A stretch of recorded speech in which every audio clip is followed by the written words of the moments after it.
За өглөөний мэнд хүргье. Бизнес эрхчлөөний тухай хуультай холбоотой эдийн засгийн байнгын орон дээр бас нэлээд асуултууд тодруулах зүйл байсан. За би одоо яг чуулган дээр 3 юм хэлж бас нэг асуулт асууя гэж бодож байна. Нэгдүгээрт энэ хөрөнгө оруулалтын тухай хууль, за үүнтэй бас дагалдаад засаг захиргаа нутаг дэвсгэрийн нэгжийн хууль болон арбитрийн тухай хуульд өөрчлөлт орж байгаа. Тэгээ энэ дээр бол бас байнгын орон дээр хэлсэн олон улсын нийтийн эрх зүй, олон улсын хөрөнгө оруулалтын эрх зүйн ойлголтуудыг дотоодын хууль тогтоомжтой холиод хөрөнгө оруулалт гэдэг одоо адилхан нэр томьёо дотор бүгдээрингийн чихээд ингээ холион бантан шиг юм болоод байна. Энийг ялгаж салгах хэрэгтэй. Маш том үр дагавартай. Арбитрийн тухай хуульд орж байгаа өөрчлөлт ч гэсэн орох ёсгүй өөрчлөлт. За хөрөнгө оруулалтын тухай хууль дээр бол мэдээж маргаан тасдах энэ асуудлыг бол дэмжиж байгаа боловч энэ хөрөнгө оруулалт гэдэг нэрийг яг аль утгаар нь ойлгох юм бэ? Бидний одоо энгийн бодоод байдаг зүгээр хөрөнгө оруулалт бизнесийн үйл ажиллагаа гэж ойлгох юм уу? Эсвэл эн чинь олон улсын арбитр дээр очихоор олон улсын нийтийн эрх зүйн дагуу ойлгодог тэр эрх зүйн хэм хэмжээ стандартаар бүгдээрингийн тайлбарлаа явдаг хөрөнгө оруулалт болох уу гэдэг дээр ерөөсө тодорхойгүй холион бантан байгаа учраас энийг бол маш нухацтай бид нар харж засаж явуулах ёстой шүү гэдгийг дахиж хэлмээр байна.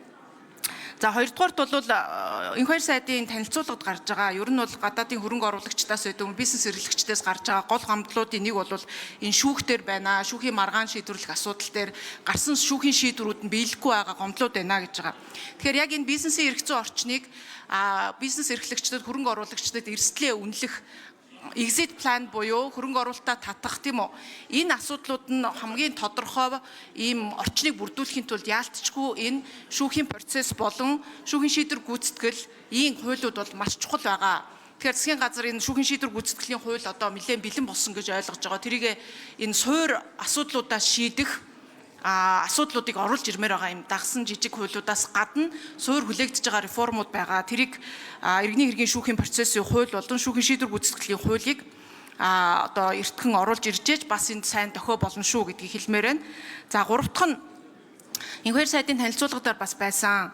Ер нь яг энэ хуультай одоо ингээд төрийн тэр зөвшөөрөл эднэрийг багасхыг энэ тэрэ гэдгээс гадна бизнес эрхлэгчдээс ирдэг хамгийн гол энэ эрхчлөөнд халдаад байгаа нэг юм бол ерөөсөө хууль шүүхийн байгууллага цагдаа татвараар айлгаж далайлгаж агаад дарамтлж агаад одоо янз бүрийн байдлаар дагуу эрх гаргадаг эсвэл одоо юу гэдгийг өрсөлдөөнийг нь хаадаг ийм асуудлууд гардгаа гэдэг.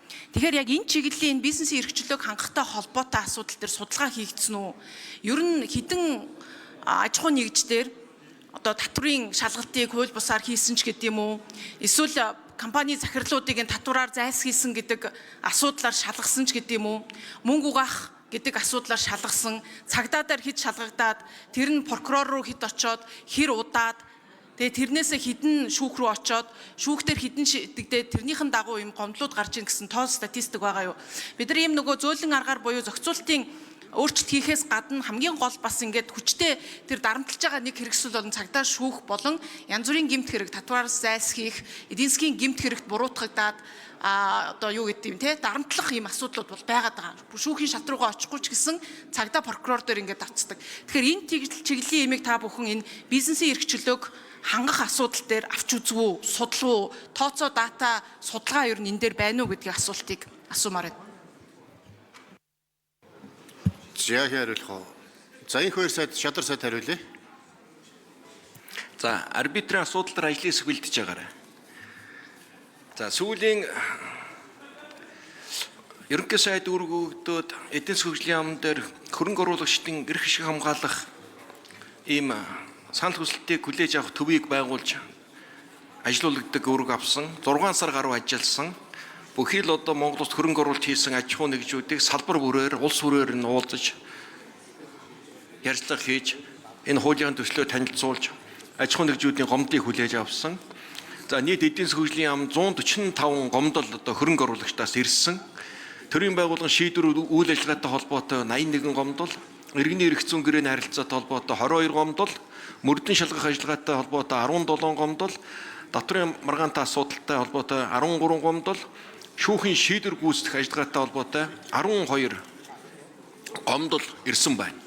За ер нь ирсэн гомдлуудтай холбоотой ер нь эрх зүйн орчинтой холбоотой 6 сарын хугацаанд ажлын хэсэг ажиллаж, дүгнэлт хийж олон нийтийн хилцүүлгийг зохион байгуулсан. Нэгдүгээрт бол ер нь бизнесийнхээ эрхчлөөг баталгаажуулах хэрэгтэй байна. Суур хуультай болох ёстой юм байна. Хуулиар хориглоогүй бол бизнесийн үйл ажиллагааг чөлөөтэй эрхлэхийг баталгаажуулж өгөх ёстой юм байна. Төрийн оролцоог эрс багасгах ёстой юм байна. Бизнес эрхч тулгарч байгаа бүхий шатны төрийн байгууллага орон нутгаас үзүүлж байгаа дарамтыг бууруулах ёстой юм байна. Төр бизнестэй өрсөлдөхгүй байх ёстой юм байна. Ялангуяа бизнесийн нэр хүнд өмчийн эрхийг, өмчийн халдшгүй байдлыг хангахгүй бол энэ хөрөнгө оруулалтын орчин, бизнес орчин их муутсан байна гэдэг юм дүгнэлтэнд хүрсэн. Ийм учраас энэ хөрөнгө оруулалтын хууль болон зөвшөөрлийн хуультай холбоотой 97 хууль нэмэлт өөрчлөлт оруулахаар их хурлд өргөн барилаа.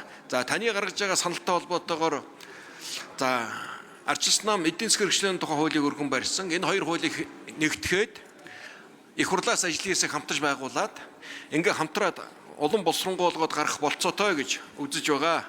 Тэгэхээр ажлын хэсэг хэцүүлгийн явцад улам сайжраад, улам боловсронгуй болоод явхад бол нээлттэй байна.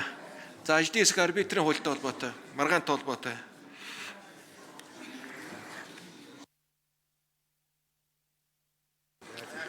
За зочин танилцуулъя.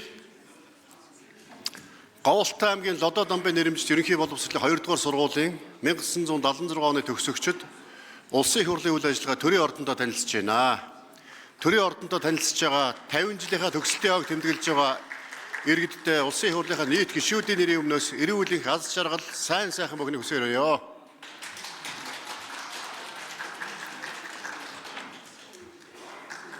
За бүх чулууны бүрэн төшийн асуултаа асууя.